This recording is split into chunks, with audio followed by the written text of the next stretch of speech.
Less than 24 hours, Georgians will be under a shelter-in-place order. McDonald, though, said he did not know the man was handcuffed and was trying to use his foot to pin him to the ground so he could be handcuffed. If your friends, neighbors, or local organizations are not complying, report them to us.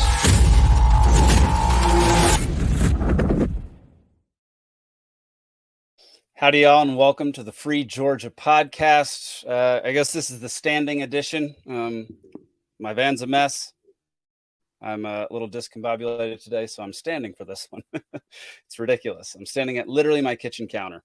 Thank y'all so much for tuning into this episode. If y'all find anything that we talk about interesting or informative or want to learn more, you can head on over to lpgeorgia.com to learn a whole lot about what we're doing as LP Georgia, Libertarian Party of Georgia.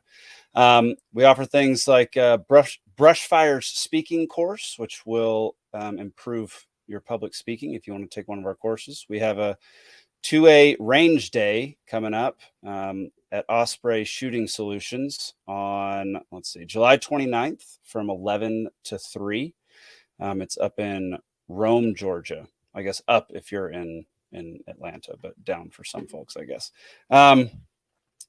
So plenty of things going on our website.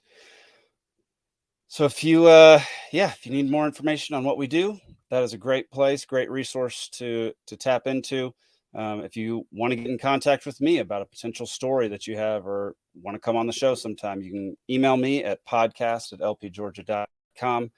And make sure you subscribe to all of our channels and like these videos. It's the only way we're going to defeat the algorithm and get into people's phones and computers and all that good stuff. So joining me today is a member of the Libertarian Party of Georgia, Mr. Brian Allen. Brian, how you doing today? Good. How about yourself?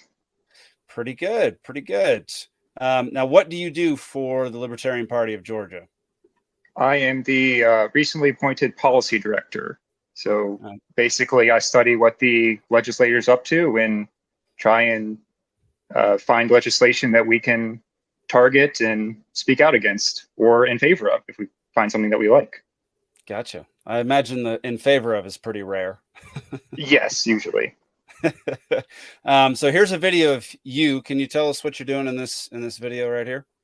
Yeah. So right now there is a House study committee on certificate of need reform, and I just went in front of them to speak and basically discuss how the whole thing is a giant cartel scheme. Gotcha.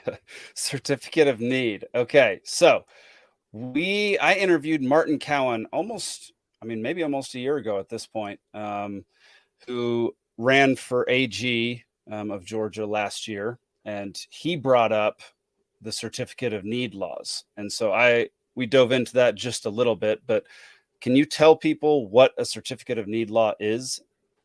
Yeah, so a certificate of need law is basically if you want to open a new hospital or other medical facility, you have to get approval from a state board in order to do it. And they have their own formulas for determining if your facility is needed. And it's not just opening new facilities, it's also if you want to expand a current facility or even just renovate an existing facility. It's really, they control anything that you want to do. You have to get approval from the government. Jeez. Okay. So how did this kind of law come about? Because it seems very anti-American to not let people try to help people. Yeah, well, it started pretty much in 1974. There was a federal law that got passed that basically mandated that all the states had to put in these certificate of need laws. And if they didn't, then they would lose federal funding, which is how the federal government often compels the states to do stuff. So Georgia got its law passed in 1979. The federal mandate got repealed in 1987, but the state laws remained. Interesting. That's such a weird law to require you to go through an approval process and then decide whether a community needs certain medical attention, medical facilities, medical devices, that kind of thing. It seems very counterintuitive that would be the case. What has been the effect of these certificate of need laws? Well, they definitely restrict access, especially if you live in a rural community. Like Georgia, just in the past like 10 years before 2022, lost 8 hospitals, which is like the highest in the nation, I do believe. Jeez. So it very explicitly restricts access. Yeah. I was gonna say Go ahead. the rationale from the proponents for why they need this is basically they're forced to provide certain services. So if anyone's allowed to enter the industry and compete with them, they'll basically siphon off all the profitable services and the other hospitals will shut down. But that doesn't really bear out to the evidence. No, that doesn't seem logical at all in the long run. Like monopolies on things never end up working out very well for the monopoly. If there's competition introduced, it's always better for the people that the businesses are serving. So that seems very counterintuitive to me. I don't really understand it. I didn't understand it when Martin was describing it to me either. It's very bizarre. So what are like, how are you involved in this? What are you doing to help with trying to get these laws repealed? So right now, like I mentioned, so there are 2 study committees going on right now because the Georgia legislative session's not currently active or between sessions. So there are these study committees where they're trying to examine the effects of certificate of need laws, which I'm going to start calling con laws because that's what they are. They're con. Perfect. I love it. So they're gathering information to make a recommendation for the next legislative session. So I'm just trying to help send in information along with other organizations so they can make the right recommendation that these things need to be abolished. Gotcha. So the Libertarian Party is fully behind abolishing these laws. What are some other organizations that are in this fight? Yeah, so there's the Georgia Public Policy Foundation and the Institute for Justice. They've been doing a lot of the heavy lifting on this. Gotcha. And so did we join in afterwards, or did we start this whole thing, or was it kind of a joint effort? Oh, we jumped in afterwards. They kind of initiated this. Okay. And how does this whole process work? So you're just trying to provide the legislature with information at this point. Like what kind of information are you telling them? Like, is it statistics? Is it just people's opinions? Like what's going on with that? Yeah, all of the above. There are empirical studies that are being shared, people's experiences, basic information on how economics works, that kind of thing. Trying to teach economics to a legislature. That sounds really, really fun. Yeah. Unfortunately, not everyone is against this. As you might imagine, the cartel itself likes having these laws in place. So they're providing their own information to say that we need to have these. Interesting. And what is some of their information that they're presenting that would legitimize these con laws? It's hard to even try and explain their rationale because it's so like they just like throw data at you like, here, look, this proves we need this. I mean, basically, like I was mentioning before, they try and say that if we allow competition, that it'll put these other hospitals out of business and only people in certain areas will have access. But the evidence is that having the con laws in place is doing that already. So I don't understand their argument, but that's what they say. Right. With 8 hospitals shutting down in Georgia over the past few years, that would seem to indicate the opposite of what that argument would be. Like it doesn't seem to be helping anybody. I know there's been huge outcry among people, citizens in Georgia and especially in Atlanta about shutting down of a couple hospitals. So like how many people are working on this individually, like with y'all? So there's those two foundations that I already mentioned, Mm-hmm. and then there's also a bunch of others. There's the Independent Doctors of Georgia, the Georgia Society of Ambulatory Surgery Centers, even the Georgia Council of Aging are getting in on this. Okay. Because con laws also affect nursing homes. Oh, interesting. So they want to see reform in that area. Mm-hmm. And there's even the Mercatus Center from George Mason University. Oh, wow. Okay. And like when y'all are working on this, is it like a coordinated effort, or y'all like all going about this as a group, or is everybody doing their own independent research and then coming together and presenting all the like individual information to legislator? We haven't really coordinated with them yet. It's going to be more once the legislative session starts and we can actually lobby. Mm-hmm. Is when I would imagine be more coming together. But there is coordination within some of the organizations already. Mm-hmm. Okay. How long will this process take? Like, is it something that we could see these con laws go away within a year, 2 years, 10 years? Like if you're able to, secure a victory in this regard, like how long will these still be around? Well, it's impossible to say, but there have already been victories, even in the past couple decades. Like there's already been several reforms to weaken the con laws in Georgia. Okay. So it's just there's another push going on right now to go further. Gotcha. Do you have the info on what those decisions were and how that came about? Yeah, in 2008, they started allowing surgery centers.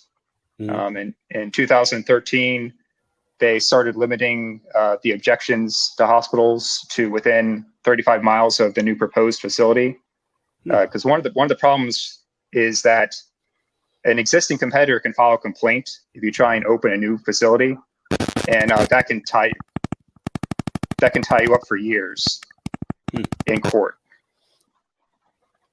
Interesting. Okay, so we're slowly chipping away at this, and that's kind of how it goes with legislative processes. So, was there a specific event that sparked this current push? Yeah, if I had to point it out, it would be both Florida and South Carolina recently had their own con law reforms to significantly weaken them. And so if you're in Georgia and you're near the border of Florida or South Carolina, now you have more options. So like with any cartel, competition is a problem for them. So it's no longer feasible for them to maintain it. So they're even admitting themselves that something has to change. Right. So they're realizing that competition from just across the border is hurting the laws that they have in place. But instead of recognizing that and doing away with the laws, some people are trying to double down and say we need stricter con laws. Is that accurate? Well, what's actually good about this is they're not calling for stricter con laws. Even the other side is admitting that some reform may be needed.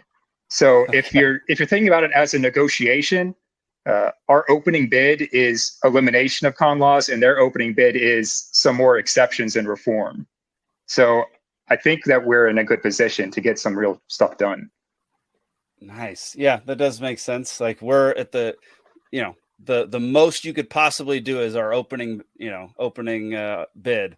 And the fact that they're acknowledging that they're going to have to concede some points that's a pretty good sign. I like the sound of that.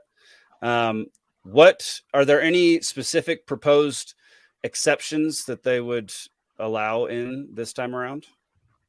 None that they've mentioned so far that I've heard of, but they might start talking about nursing homes to try and get the senior citizens off their back.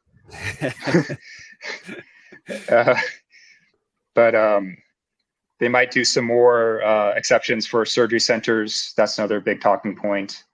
But we'll have to see what they actually propose in next year when the legislative session starts. What so if we can't get it completely gone, what would be like some of our top issues that we'd want accepted or taken out or, you know, disregarded?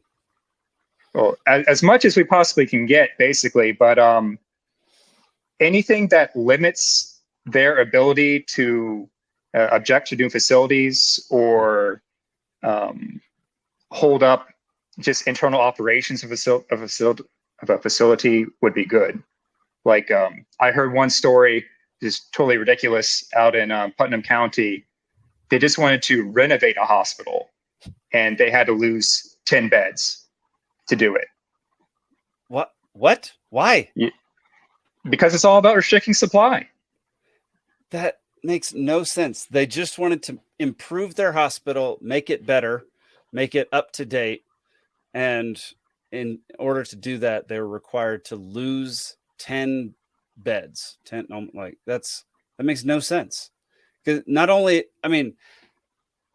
are you spending money to renovate, then you're losing money by having fewer beds. So it hamstrings the hospital right out the gate. That's absolutely ridiculous. Does this kind of thing happen a lot? Oh yeah. I mean, just all sorts of ridiculous things. The stories are just out of this world, but you could never even imagine it. Jeez. What are all of these things like recorded and put online somewhere? Like, are all these things televised or anything like that? What things do you mean? The presenting before the legislature, like the what you did. Yeah.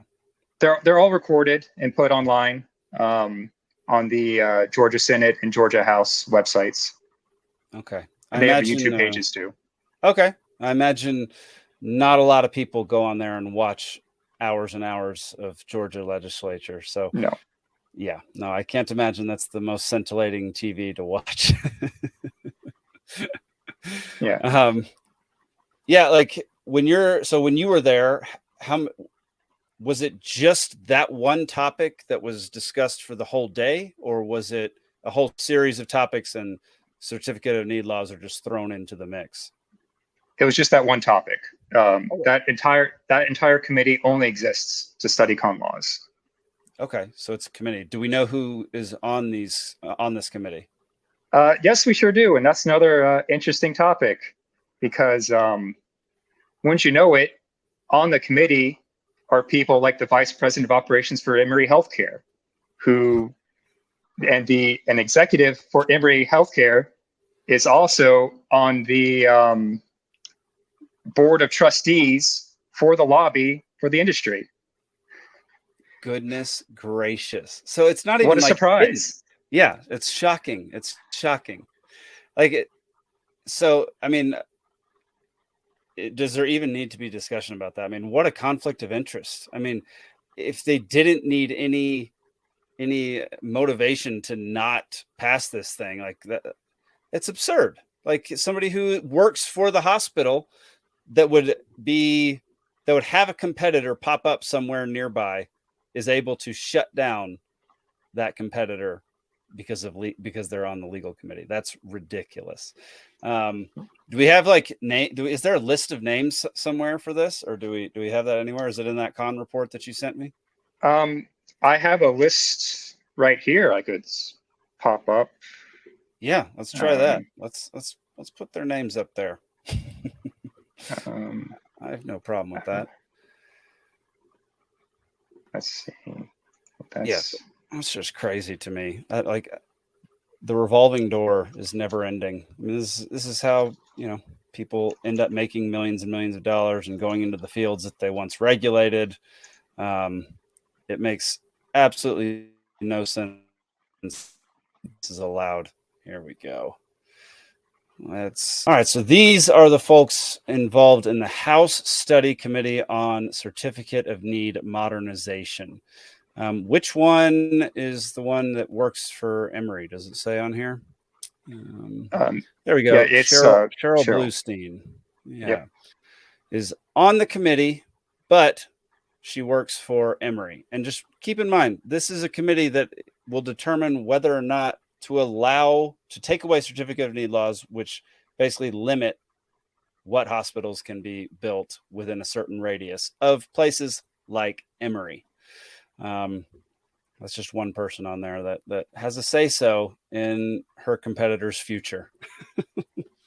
Yeah, I'll leave it to the listeners to make the inference for themselves. Yeah, for sure. I'm definitely not heavily implying it repeatedly. Oh man. So how, like, I talked about this in my movie. Like, how does this kind of thing happen? How do these people get on these committees? Do you know? They just get appointed to them when they create these committees. Yeah, pretty much. Like the lieutenant governor announced these appointments, and these people are on it. I don't know what kind of backroom dealings go on for how they decide it. Yeah, that is bizarre. Just one person, lieutenant governor, comes in and says, "You're appointed to this committee. Do you accept?" They say yes, and then they're on it. Man, that is just bonkers to me. Like, you should not be allowed to decide your competitor's fate you should not be allowed to decide your competitor's fate by legal means if it's not in a fair market way. That's crazy. All right. Well, Brian, what else do we need to know about certificate of need laws? I need to start calling them con laws too. Yeah, it's a lot easier. It's a lot easier. Is there anything else that we haven't talked about already that people should know, like places that they can get more information on it, or just, facts about the case, facts about like what we're fighting for here and everything like that? Well, if you check out those two websites that we put up earlier, you can get a lot of good information out of there. Nice. If you really have a lot of time on your hands, you can always watch the recordings from the committees. And they show, like, the Senate committee, even their own research office concluded that con laws don't do what they purport to do. So wait, why do they even have a committee then? Shouldn't they just pass it right through? If they concluded that, then what's the point of going through all this rigmarole? I don't know. Yeah, that's mind-blowing. If their own report found that they don't do what they claim to do, yet we still have to go through this entire process with the possibility of still having them around afterwards. Yeah, well, the whole thing is that these are just study committees, right? So they can't actually take any action on their own. Right. Yeah. I mean, all the little sectors of government make things so difficult to actually get real stuff done, or in this case, real stuff repealed and taken away forever. Well, yeah, y'all. I'll put these websites up again, and I'll put them in the description. Georgia Public Policy Foundation and the Institute for Justice. You can go to either of those websites. You can go to our YouTube channel. You can go to the Senate and House YouTube channels and watch some of those testimonies if you would like. Yeah, this is something that really needs to go. It hurts everyday people. It hurts our whole healthcare system to have it controlled so heavily by the government and them deciding exactly what kind of hospitals can go where and what kind of machines can go where and who can upgrade their facilities and who can't and how many beds they can have. It's an absurdity to think that the people who run the DMV are allowed to tell you where a hospital can go and where it can't. That is insane. You would think that we would have learned from the Soviet Union that central planning like this doesn't work, but apparently people haven't learned that lesson. No, people don't learn lessons. People forget those lessons like 50 years later, like we may have learned it for a second, but then it's, full swing again. Yeah. Well, Brian, thank you for coming on here today, man. I appreciate it. Absolutely. Thanks for having me. Absolutely. Is there anything else that we need to look out for in the future with policy that's going on besides con laws? I mean, there's plenty of policy. Yeah. Like you had Elizabeth on the other day to talk about the Banish Big Brother project. Yeah. And be working on that. There's the legal tender project to try and get gold and silver to be legal tender in the state of Georgia. Okay. I like that. Yeah, hopefully we can get that done, maybe. Yeah, isn't it a thing where gold and silver are technically the only allowable tender laws that can go in that a state can implement?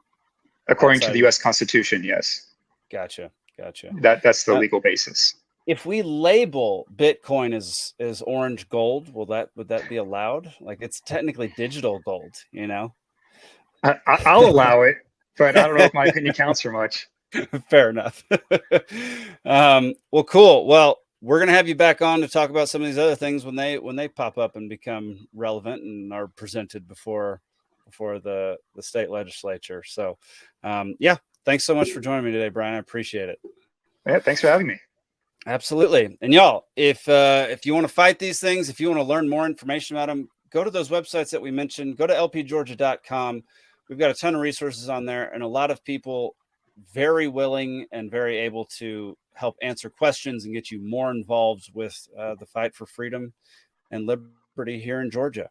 If you found this video interesting, informative, entertaining, any of the above, hit the like button, subscribe to our channels, especially Rumble, because we're getting more and more strikes on YouTube every single time we post a video. So go over to Rumble and make sure you subscribe over there. Thank y'all for watching. Tune in Thursday night, Liberty Libations. Next week, Free Georgia podcast once again. We'll see y'all later. Peace.